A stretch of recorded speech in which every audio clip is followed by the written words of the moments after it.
Make sure the microphone's on. I was about to start. Just gotta be sure.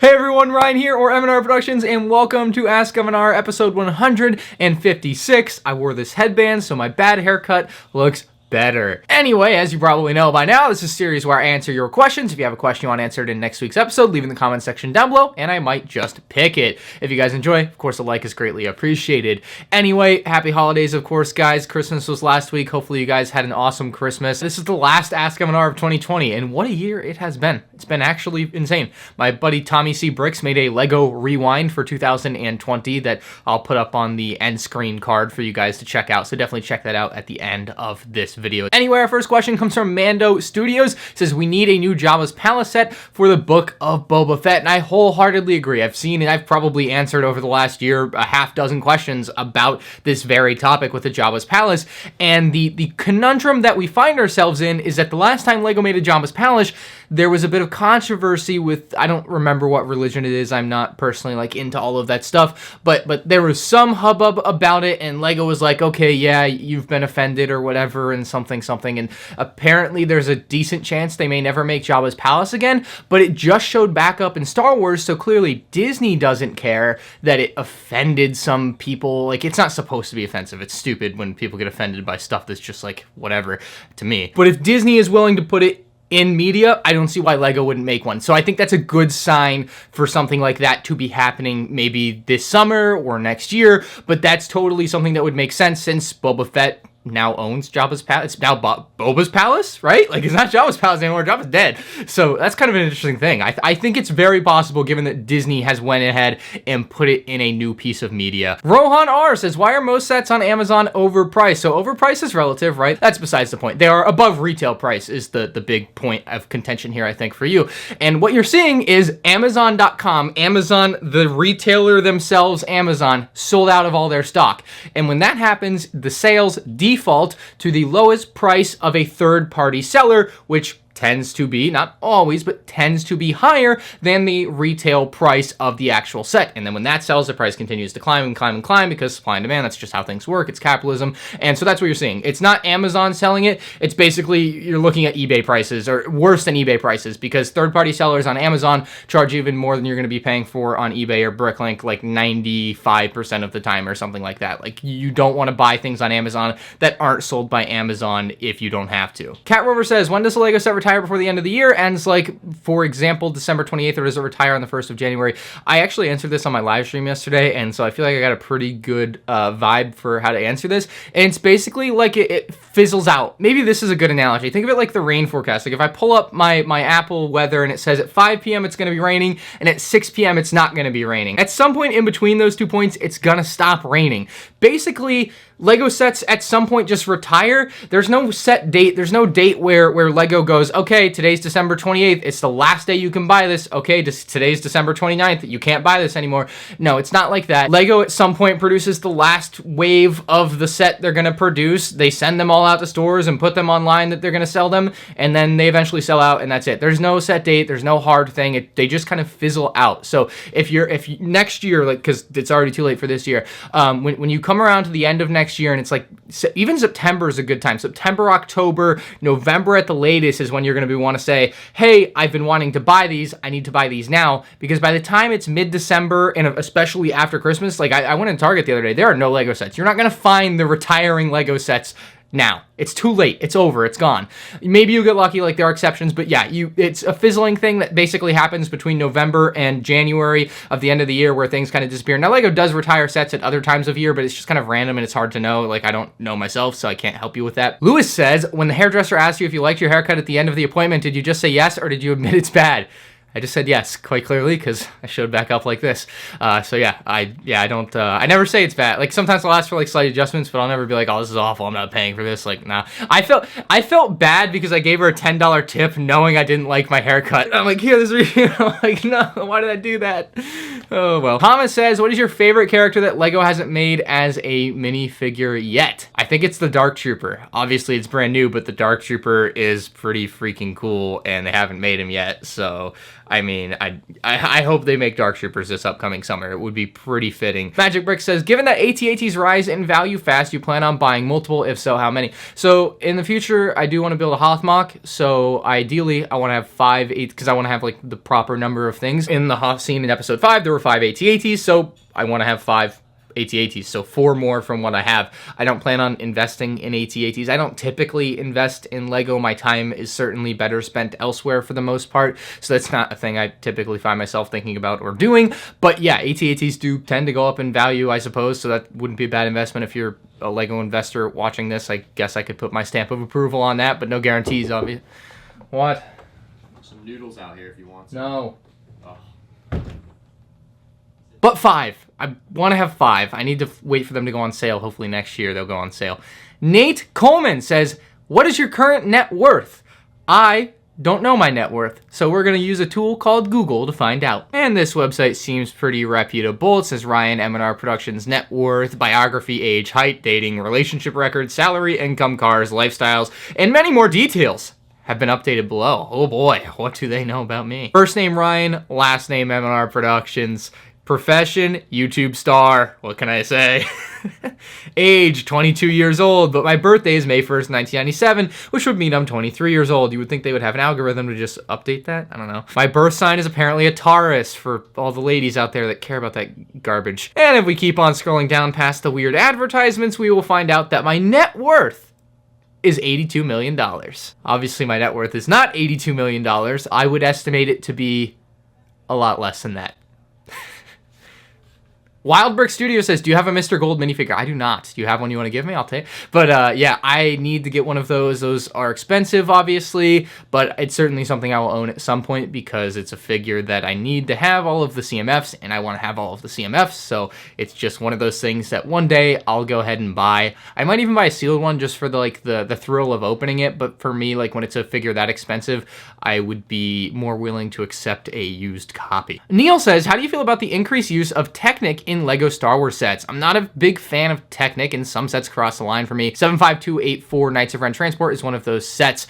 That's kind of an interesting topic there. I think personally, and I feel like the Knights of Ren is kind of a weird example, but I guess it does have a lot of Technic in it. But I mean, like, Technic has become very integral to a lot of LEGO's building. If you look to the early 2000s, the builds are really, really simple, and there's nothing inherently wrong with that, right? It's just easier to build. You can see how blocky some of the builds are, and there's no, advanced techniques. But while integrating Technic, and to me, Technic just is LEGO, right? It's just kind of all one and the same. They are technically, I guess, separate systems, but like they work seamlessly together, and that's the point of LEGO and why they do all of these things. And Technic has allowed LEGO to become a lot more advanced and create builds that are a lot stronger and better than they could have ever done even 20 years ago. Like the UCS Imperial Shuttle, all of the wings are basically Technic integrated with bricks. That just couldn't have happened 25 years ago, whatever the case is. A lot of these big UCS builds are really dedicated or possible because of Technic's introduction into the main line of LEGO sets. Like having that is really important to me. I personally don't see it as a bad thing. I think it clearly isn't in most cases because LEGO is only ever increasing in popularity. It just doesn't seem to be a problem to most consumers, and that's fine if you don't like it, but I mean, you're kind of probably in the vast minority there. Jayden Sport says, would you rather have a LEGO UCS, Luke's Landspeeder, First Order ATST, or Cloud Car? There's only one on here that I would rather LEGO not make, and that's the First Order ATST. I don't know why they would make a UCS version of that. It's not iconic. It's not popular. People just meme on it, but hey, maybe for that it's worth it. You could honestly make it for like $100 and people probably buy it. I mean, someone somewhere is going to buy it, including myself. Like, I don't like this concept of just because something isn't the most popular thing ever that it shouldn't be made. So that's something I just want to say there. But a Luke's Landspeeder is certainly something I would think is deserving of the UCS treatment. It's something LEGO has made time and time again and is obviously iconic to the Star Wars universe. So it would make a lot of sense for them to go ahead and make a UCS one. Same for the Cloud Car. Now, the Cloud Car obviously not as iconic as other things, and that's fine, like I said, because just because something isn't the most popular, most iconic thing doesn't mean it shouldn't be made. Look at what Hasbro is doing with their figure lineup. I think it's amazing. But the Cloud Car, for me personally, I have a lot of nostalgia for because it was my first LEGO set. It was the 7119 Cloud Car. I got it at KB Toys. My grandma bought it for me. It was amazing. Like, I love that little set. And obviously they've only redone it once, and it seems unlikely that they'd ever do a UCS version of this, but hey, it's not one I would mind picking up if it ever came to fruition. Michael M says, would you encourage people to buy the Imperial Shuttle when it comes out? So you're talking about the new Imperial Shuttle that's coming out in, I think March is the release date that we know of, and it looks decent for $70. If you don't have an Imperial Shuttle, I don't see why you wouldn't buy it. If you already want one, you could always go back and buy some of the older ones, but of course those get expensive on eBay unless you buy used, and then you get kind of crappy parts, so you just got to take a risk on that. I mean, obviously until I have it in hand, I can't give you like a full-on review and be like, yeah, you should or shouldn't buy this, but it looks decent for the money. The figure selection, though, is completely lacking, which is a shame, but it is what it is, I guess, and if you want an Imperial Shuttle, that is your main cheap option. Noob Overlord says, how often do you get recognized in public? At this point, like when I'm not at like a Lego store, like a Lego related thing, this is what I'm talking about. Like if I'm at a Lego store or Lego place, obviously there's a way higher chance that someone at one of those places is going to recognize me. But like just walking around wherever, maybe like once every 6 months or so, like it happens. Like literally on Saturday I was at Target like up in Vieira, and a guy came up to me, he's like, are you M&R Productions? I'm like, yeah, and he was buying Black Series. We talked about Black Series for a minute. It was nice dude. And yeah, so it happens. It's just not like every day, like I'm no paparazzi following me, thank God. I don't want that level of fame, and just that seems insane to me what some celebrities go through to just like go to the store. So it's awesome. I always love getting recognized and saying hi to people and talking to people, but like it is nice to not be like an A-list celebrity where you literally can't go to the store without people berating you. Pokey Nerd or Nothing says, do you think it's a valid sales strategy to get sales by finding beat up sets and asking for a discount because of their poor condition? I've heard of this strategy and wanted to use it at some point to get a sale. I just wanted to see how well it works. I have never personally found, and what he's referring to is basically at like Target or Walmart or Toys R Us or maybe even the Lego store. You can walk up to the cashier and ask for a manager or something and be like, hey, this is a damaged product, and so I would like a discount. And usually they'll give you 10% off or something, and that's a perfectly valid thing to do. You're getting a product that isn't the way it should be. You should, in theory, pay a little bit less for it because it's an inferior product to what you would be getting otherwise. Like, it just makes a lot of sense to a lot of people, and that's why stores typically tend to honor this type of thing. So if you find a beat up box in a store, there's no harm in asking. The worst they can do is say no, and then if you still want it, you can buy it, or if not, you can tell them, hey, I don't want it, unless you're completely socially awkward, in which case, good frickin' luck. But it's totally valid. You can save a little bit of money doing this. There's no reason not to try if it's a beat up box. Now, obviously, don't go in stores and beat up boxes yourself and then come up and be like, hey, I found it like this. Like, I don't know if you'll get caught, but come on now, that's just wrong. But like, it seems like a reasonable way if you really want to save 10%, or maybe, I don't know what they'll give you. I think 10% seems like the reasonable number to me, but maybe they'll give you more. A reasonable way to save a little bit of money extra on your Lego purchase on top of whatever else you may be saving already, or whatever the case is. Brickbuilder44 says, where are the corner shelves over your bed from? So I'm assuming you're talking about these white box shelves. I have no idea where they were purchased, but I have a good story. So our old neighbors at our old houses like 4 years ago, they had some problems. I don't remember exactly what they did. I think they might have owned like a restaurant or something, but the police would come to their house occasionally, and it was pretty wild. I'll put up a little video I took on Snapchat of it, and the police would come by and they'd do whatever. I don't know what the hell was going on. And eventually I remember they got evicted, right? And so one day, I guess they packed up all their stuff that they were going to take and they left, and then everything else that was left in the house was thrown to the curb. And, you know, so the neighbors and everyone else is like, oh, hey, there's free stuff if you guys want, you know, you go get whatever.